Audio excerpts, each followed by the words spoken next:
제2장. 그는 외딴 지하철 플랫폼 끝에 서서 고통을 잠재울 기차 소리를 기다렸다. 마치 그의 맥박처럼 고요 속에서만 들을 수 있는 소리였다. 그는 가방을 다른 손으로 바꿔들고 터널을 바라보았다. 어둠 속으로 뻗어있는 빛의 점들.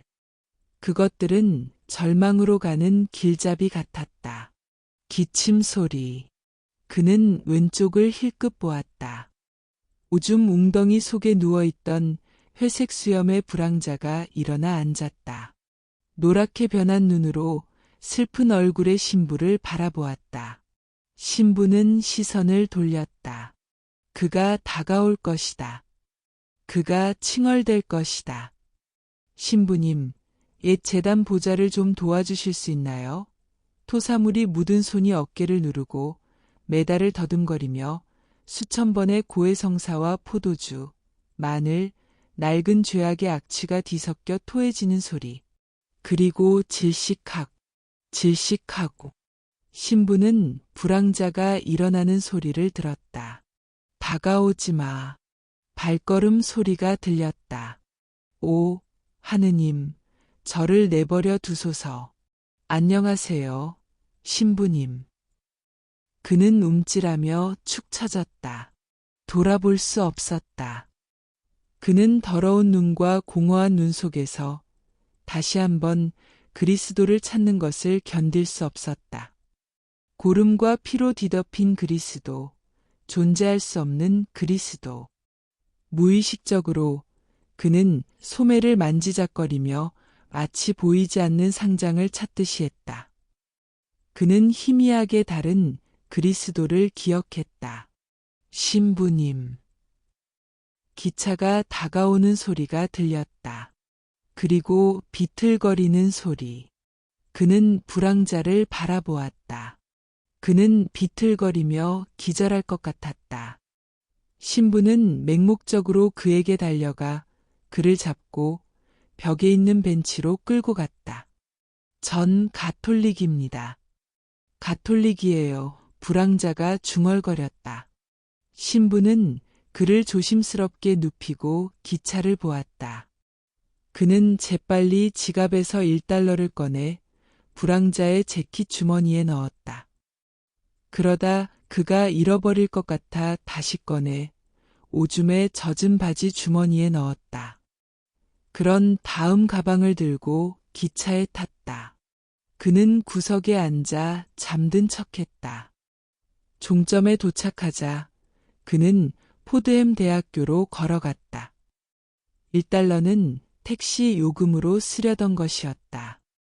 방문객을 위한 숙소에 도착하자 그는 손님 명부에 이름을 적었다. 데미안 카라스라고 썼다. 그런 다음 그것을 살펴보았다.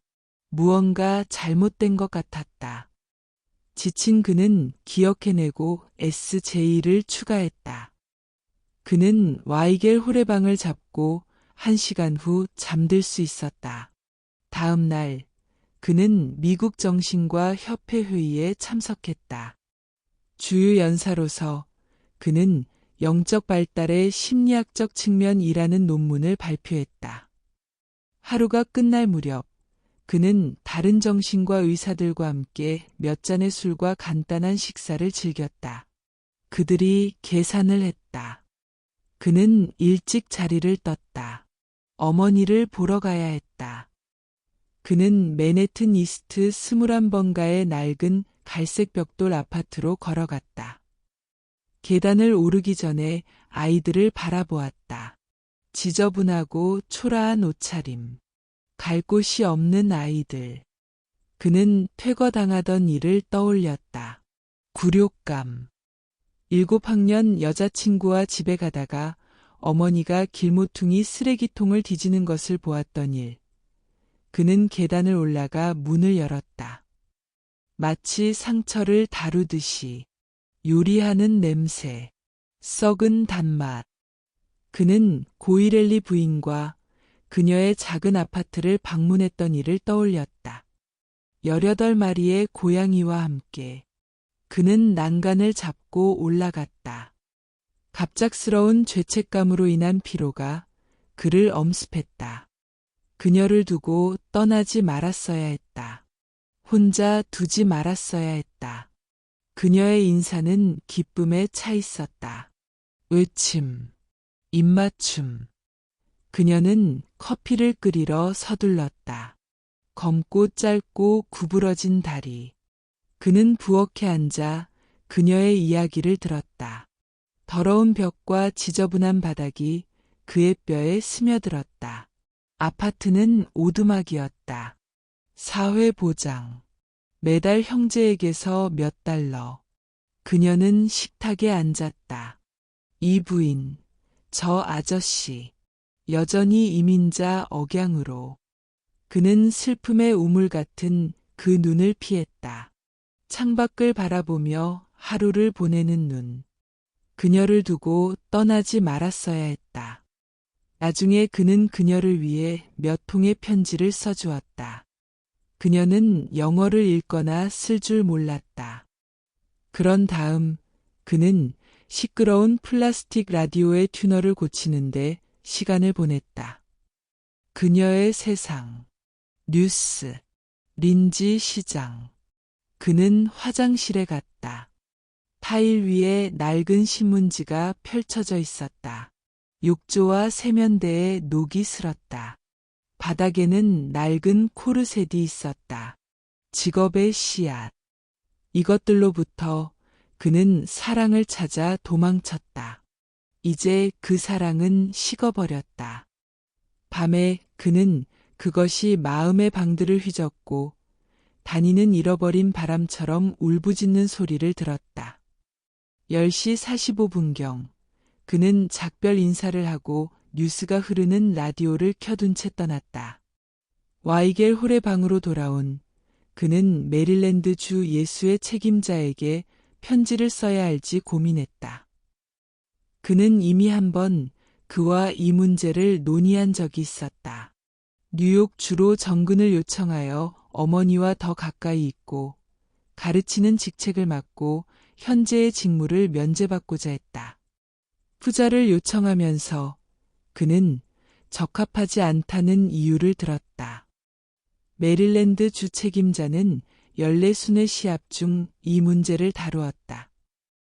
조지타운 대학교에서의 기능은 군 사찰관의 기능과 유사하게 비밀리에 불만이나 고충을 듣는 역할을 했다. 데미안 카라스의 어머니 문제에 대해 책임자는 고개를 끄덕이며 동정을 표했지만 신부에 적합하지 않다는 주장은 모순이라고 생각했다. 그러나 카라스는 계속 주장했다. 글쎄, 정신과 이상의 문제입니다. 톰, 당신도 알잖아요. 그들의 문제 중 일부는 직업, 삶의 의미와 관련이 있습니다. 지옥, 항상 성적인 문제만 있는 것은 아닙니다. 그들의 신앙, 그리고 저는 그것을 해결할 수 없습니다.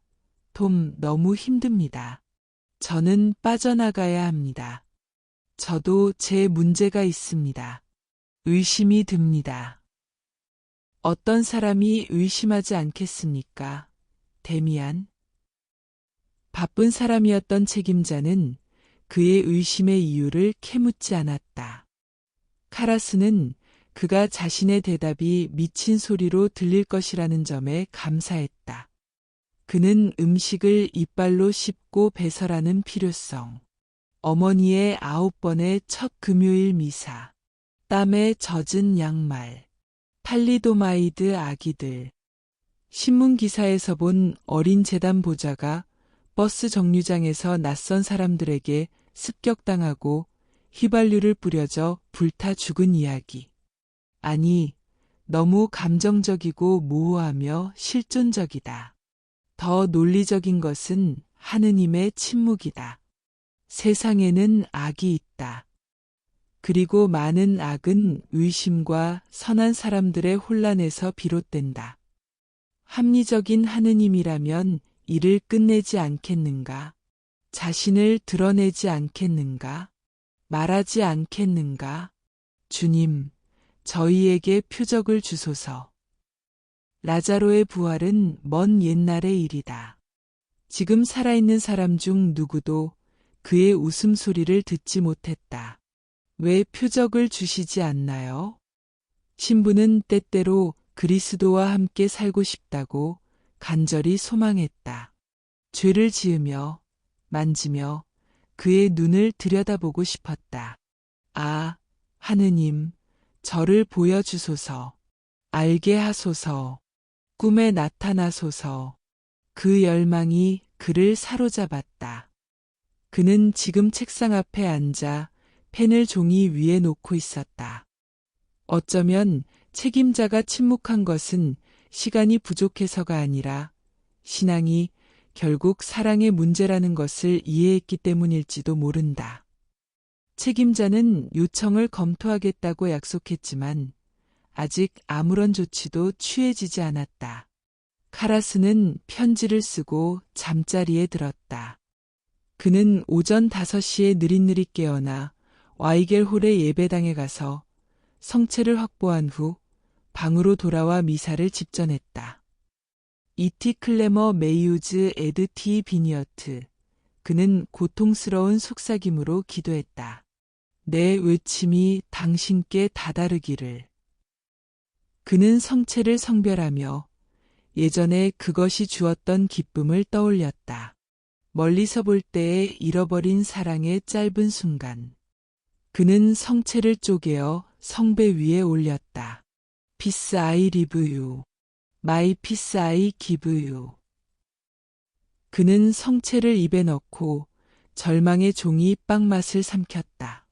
미사가 끝난 후 그는 성배를 닫고 조심스럽게 가방에 넣었다. 그는 오전 7시 10분 기차를 타고 고통을 검은 가방에 담아 워싱턴으로 돌아갔다.